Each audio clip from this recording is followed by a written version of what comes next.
It's Thursday, April the 6th. Mugabe calls government gay. What gave him that idea? Hospitals are filthy, just the way I like them. Jet set couple guilty. He entered her cockpit. Please welcome the ultimate fly guy, Mr. Ian Lee.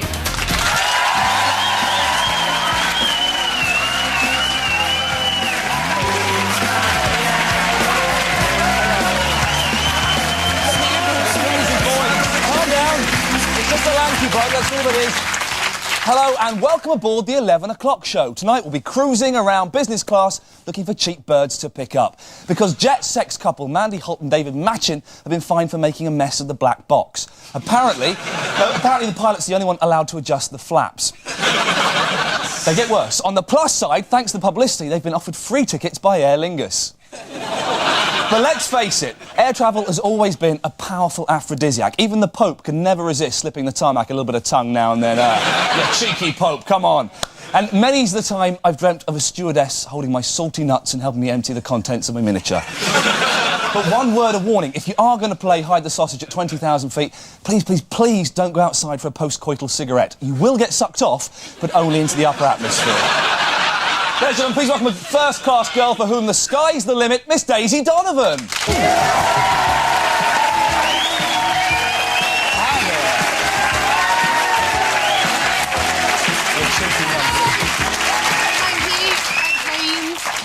Now, some new research claims that the best place for boys to learn about sex is a chat with their mum. I suppose that explains Prince Edward's problems. But who are they kidding? Boys can learn everything they need to know about sex by watching Madame Bovary or Hollyoaks, or for the more advanced, Lesbo Nuns Go Anal. Right, I can't really say anal on television, but thanks for clearing that up. Now, what's coming up? Before you ask, here's what's coming up on tonight's show. Coming up, Ricky Gervais brings us more of his amazing internet facts. Soccer lady Helen Chamberlain puts football into focus with all the Premier League gossip. And as for Ian... I'll be finding out if honesty's the best policy. Vanessa, you're still fat. But now it's time for the headlines. Tonight's top stories. Following the death of Charlie Cray yesterday, it's been announced that he's to have a traditional gangland funeral. He'll be buried in a support pillar on the M62. Following his demise, producers of a forthcoming biopic are becoming desperate in their search for someone to play his villainous twin brothers. Lib Dem leader Charles Kennedy was spotted auditioning for both parts. Pop star JK has designed a convertible car based on his fiancée Denise Van Outen. You can now comfortably get 4 men inside and the top comes off really easily. A woman gardener has admitted to killing over 90,000 slugs in 5 years. The local police are charging her with assault. There were ugly scenes in London this morning as Carolina Hearn's neighbours regretted inviting her to their garden party. After the tragic death of Eurotrash star Lolo Ferrari last month, her breast implants were given new life today as they were released into the wild.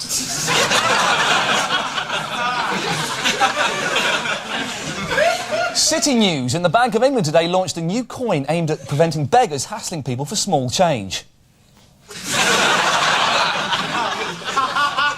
There was shock last night at the stage premiere of The Graduate, in which Kathleen Turner appeared completely naked. Theatregoers were seen to recoil in horror as the curtains went back. And those are tonight's headlines.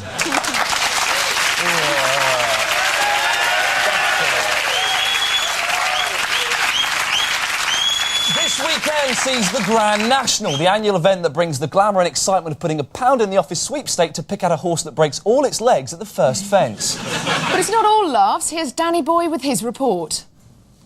This Saturday is Grand National Day, which makes this Sunday National Glue Factory Day. A bunch of old nags competing for the top spot. No, it's not the Spice Girls going solo. This is the centrepiece of the racing season. With taller shrubs and deeper ditches, this year's course is more hazardous than ever. But as always, a team of highly skilled vets will be on hand to offer expert medical attention. As the old saying goes, you can lead a horse to water, but you can't make it drink. But get a pumped-up midget to whip its arse with one of these, and it'll run like buggery. But every jockey knows a happy horse is a winning horse, which is why we've compiled this simple guide to grooming a Grand National winner. First, go out and find yourself a nice horse. Hi. I couldn't help but notice you today in the 3:30 at Newmarket. Sugar cube?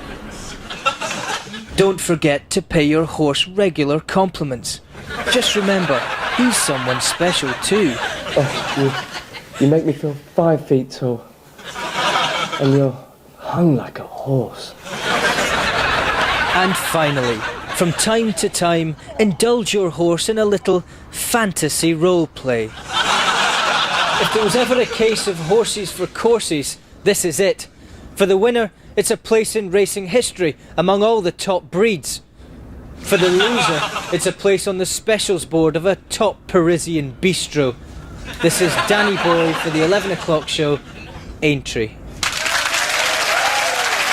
tasty horse dinner. Do you like it? Yeah, nice bit of horse.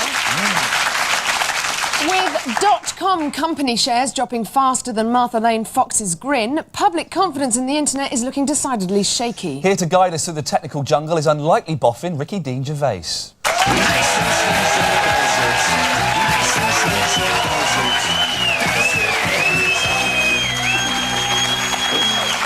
to have you in the studio again. Hey.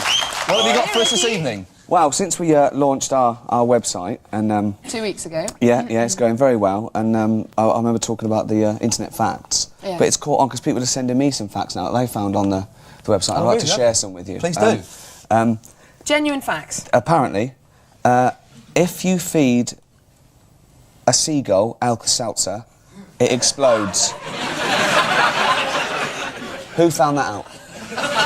Some research scientist, like, I've given Feminax to an owl, Vicks next to a penguin, fuck all. I'll try that. Excellent. ICI. This is a true one. Starfish have no brains. Really? Well, apparently, I don't know if that's meant to be taken literally, like these little echinoderms have no central nervous system, or it's like a bit of graffiti on a rock, like someone left it in charge and it fucked up and now they're really dissing it, right? Like, you know, a shrimp's a mean or jellyfish are a bag of nerves. So, starfish there. Clinging onto rocks, covered in salty foam and totally brainless, no offence. Oh! Sorry, I'm joking. OK, you like this one? This is fantastic. The daddy longlegs contains the most powerful poison known to man. That's true. It contains the most toxic. However, it cannot administer the venom as it has no teeth.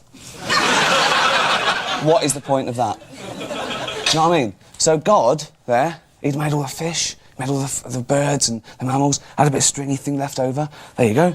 Daddy longlegs. What? You're a daddy longlegs. Right, OK. Not the most attractive of creatures, am I? Know that you can fly? Well, not really. I sort of bump into things and I skip along. It takes me about half hour to find a window. Do you know what I mean? Also, won't kids just pull these off?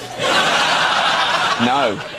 Because you've got the most powerful venom known to man. Have I? Yeah. Use it wisely. They come in, oh, wow, don't know. Oh, they're dead. Actually, I'm taking the teeth back. Oh. Fuck. How am I going to eat?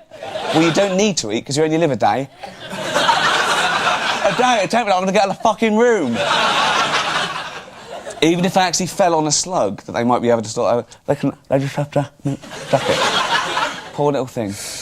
A useless, lanky thing that sucks. No offence. Ladies and gentlemen, Ricky Gervais. A cheeky sod. What?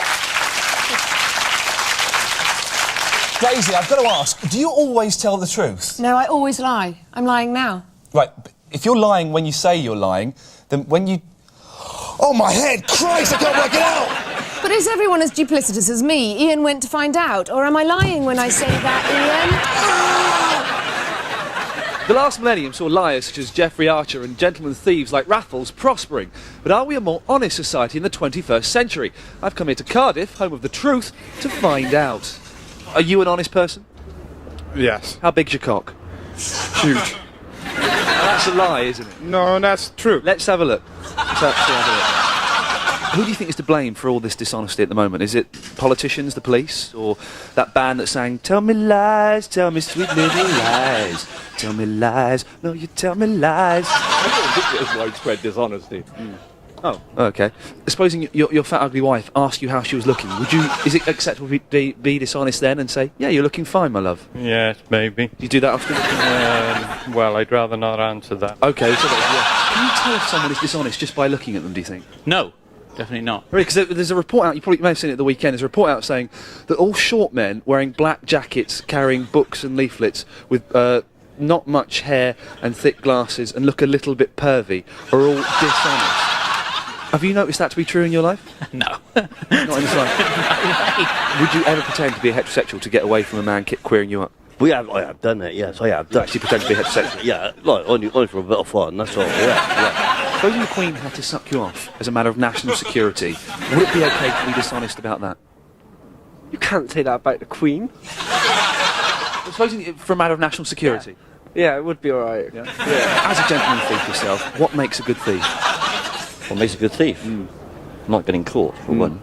How have you evaded detection for so long, Raffles? Because I've never actually thieved anything. What makes a good thief? I don't know, I'm not a thief. I know you're saying that because you're scared you're going to get caught. But listen, before we put this on telly, we'll cover your face. We'll make it all look like a computer thing so they won't notice you, okay? So they won't notice you. What makes a good thief? Someone who's been doing it for years. Like yourself? Yeah. How long have you been doing it for? 18 years. And what's the biggest thing you've stolen? A car. So there we have it. It appears that honesty is the best policy. And to be honest about it, I've got a massive cock. This is Ian Lee, the 11 o'clock show, Cardiff.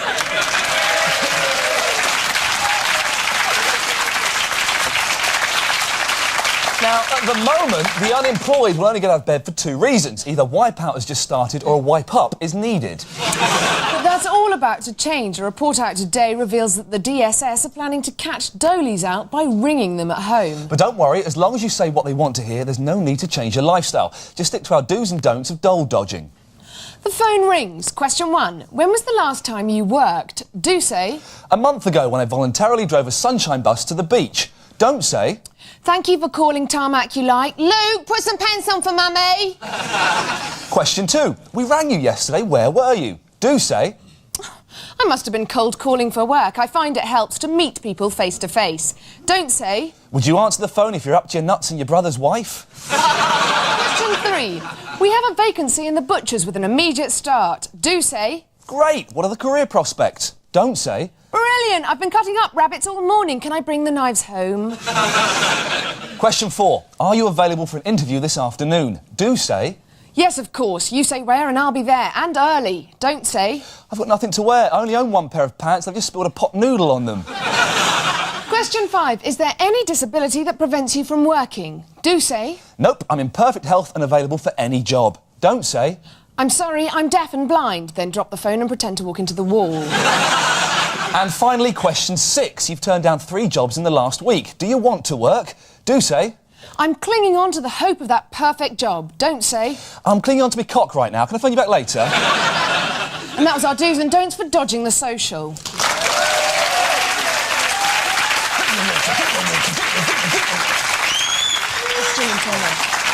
That's it for part 1. Still to come in part 2, special guest Helen Chamberlain brings us the latest on football's prima donnas. And straight after the break, we've got classic clips of grown men wailing at steamy passages. You'd be mad to miss it.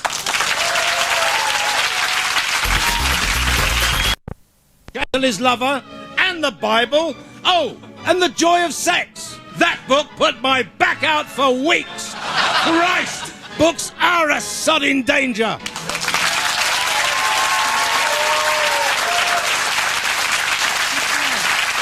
Fans, that all happened 11 years ago today, and this is the 11 o'clock show on Thursday the 6th of April. Coming up, Paul Garner tackles burglars. But first, here's another look at today's headline news. Wills and Harry knee-deep in snow. Tara says, don't worry, I'll snort them out. Leonardo DiCaprio interviews Clinton. Bill says, you've sure got a pretty mouth. JK designs a new Mini. He says he's tired of riding an old bike. With the rights to football matches being sold off this week, it's going to be on the telly more than ever. To help ease us through the transition, please welcome our football pundit, Soccer AM presenter Helen Chamberlain. Hello. Thank you very much for coming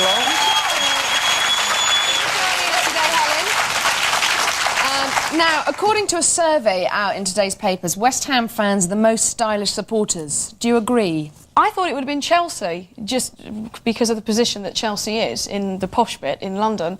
But apparently the reason why they didn't come top is because 22% of Chelsea fans thought that signet rings, gold signet rings, were stylish. Classy. Very classy. Yes, the sovereign signet rings. They thought they were 22% of them. So maybe that's why. OK. Now, you support Torquay. Where do you think they came in the stylish league? All right, out of how many? If it's 92 English league clubs, plus maybe the 10 Scottish Premier League, 102, 100th then, just above the knuckle-dragging inbreds of Exeter City and Plymouth Argyle. I have to say, Helen, they actually came 87th. Results! Skills. Hey, not so bad. Not so bad. 87th. That's made your night, isn't it? Very sad. No, because I know what they all look like, so... Yeah. Now, Prince William is Aston Villa's most famous fan. I met Why him. has he chosen... What? I met him. I went to the Villa-Bolton FA Cup semi-final at Wembley on Sunday, and I met him. Why has he chosen Villa, though? Is it just to get on his dad's tits or something? I think maybe Villa was chosen for him. I just imagine that kind of thing. He says, I like football, and the whole royal family go, oh, bugger, football. That's not rugby, is it? Or polo. Bugger. Right, well, who's he going to support then? Can't really have a London team. Too London-ish. Manchester United, no, everybody will hate his guts. Let's pick someone in the Midlands as Premiership. Aston Villa. Now, Stan the Man Collymore broke a bone on Saturday. It was actually one of his own, and not his girlfriend's. OK. How do you think the injury will affect him? Well, there's only 7 games, I think, left till the end of the season now, and it's not like a clean break, tib and fib. It's a bone in his ankle. So I think that by the start of next season, he'll be fine. He'll be OK. Still be able to pick up a fire extinguisher. Yeah. Oh God. David Seaman was in a horror car crash this week. Beckham pranged his new car. Yeah. Are they just footballers crap at driving? What is going on? I think they are. Georgie Kincladze, he smashed his Ferrari up in sort of a 110-mile-an-hour race. I think probably some other footballer in his Ferraris. Well, yeah, they're just crap drivers. Big, powerful cars. Put foot down, off we go, crash into hedges. Or other people, or Sounds like just, a great night out, to be honest. Now, Helen, obviously you can't see into the future, but can you shed any light on the following rumours? Is Ruud Gullit going to Fulham? I hope not. Right? Is it true that Arsene Wenger has signed... This is a great thing. Is it true that Arsene Wenger has signed a juggler he saw on the beach? Not a ball juggler. What, a cock juggler? No. What was he doing? Not a ball-in-hand juggler. He saw a guy juggling, keepy-uppies on his feet, doing lots of different... How many did he do? Well, I don't... Because I can do 4. Can you? Yeah. Right. That's all right. Yeah. Is it true that Ryan Giggs is obsessed by fish? His house is full of fish. Ryan Giggs' house is made of fish. He's banister. It's true. Hold on there. He's banister. He's got fish in his banisters. We've been told that he sleeps in a bed, and the surround of his bed is made of see-through glass with fish. We've been told he's got a fish coffee table and a fish cistern on the back of his bog. Ladies and gentlemen, it's Helen Chamberlain. Thank you very much.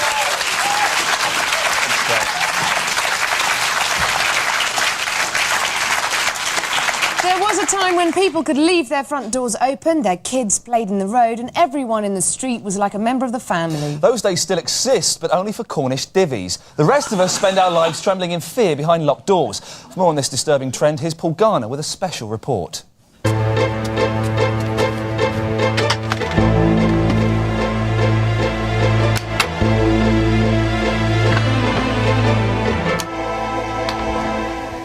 Who are you? How'd you get into my house? I'm a burglar, and I got in because of your inadequate security measures. Now stop humping the skirt and give us all your cash.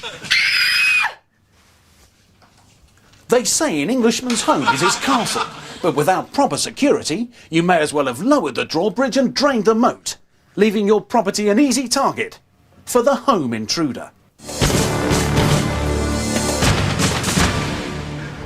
Dogs like Sherlock here can make great loving pets. But ask any police officer and he'll tell you they're also the best deterrent against burglars. Even more so than an expensive alarm. If you can't afford a dog, or like me, you're banned from keeping one because of past convictions for cruelty, here's a few ideas that could cheaply and effectively make your home more secure. Buy yourself a deterrent sound alarm. Some people have those which play a recording of a dog barking if an intruder tries to enter the property. But with burglars now familiar with the dog recordings, we recommend using one of the other settings. You're gonna get your fucking head kicked in. You're gonna get your fucking head kicked in. Fit steel tripwires in your home. An intruder who trips is likely to be scared off by the experience. A note of caution. Always remember to disconnect the wires apart from when you are asleep. Whoops! Or better still, discard your own sexual preferences and shack up with a copper. If you do get broken into, he'll know exactly how to deal with an intruder. Right, you're nicked. You can, of course, spend a fortune on expensive security devices. But at the end of the day, simple common sense is by far the most effective way of keeping your homes intruder-free. Secure your windows, double lock your doors, and don't go on holiday when the fair's in town. This is Paul Garner, the 11 o'clock show in Essex.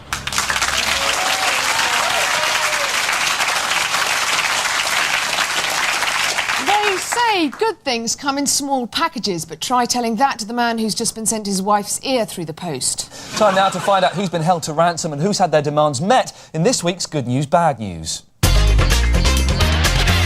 Good news. Patsy Palmer is starring in a new show about Batsy Dogs Home. Bad news. She's worried she's being typecast. Good news.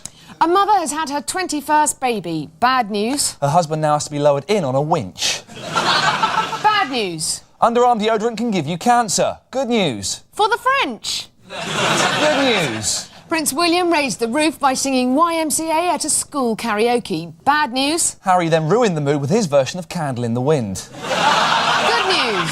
Scientists have discovered that people with the same surname share a genetic makeup. Bad news. For anyone called Gaffney. Good news. Prince Philip gave a public display of affection when he kissed the Queen at the airport. Bad news. He then tried to fist her in front of 8 stewards. Bad news. Wendy Richards was mounted by a dog at the Golden Bonio Awards. Good news. It's the first action she's had since Arthur died. Bad news. Police say the man who killed Jill Dando was an amateur. Good news. He's now semi-pro. And that was this week's Good News, Bad News.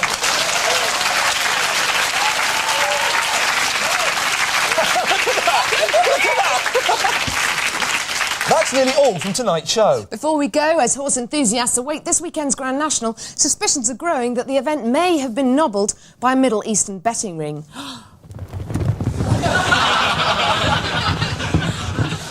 And finally, we leave you with Ricky Gervais questioning the very morals on which the foundations of modern society are built. Good night. Good night. Do you think it's acceptable to show hardcore pornography early evening on television? No. What if it's in a wildlife programme? I don't know how it can be necessarily. It's hardcore porno. Well, if it's two chimps having unprotected intercourse. I've never seen it, so you know, maybe it's possible, I guess. Where do you draw the line, though? What if the chimp pulls out and then says, in the mouth? I don't believe it would happen. Right, I do need this back, but take a look at that. What am I going to do? I directed that. Did you? It's called Gorillas in the Minge. Okay. That's it. Right. Okay, I think I might not take it, but thank you very much. Okay. Yeah. Thanks very much. All right.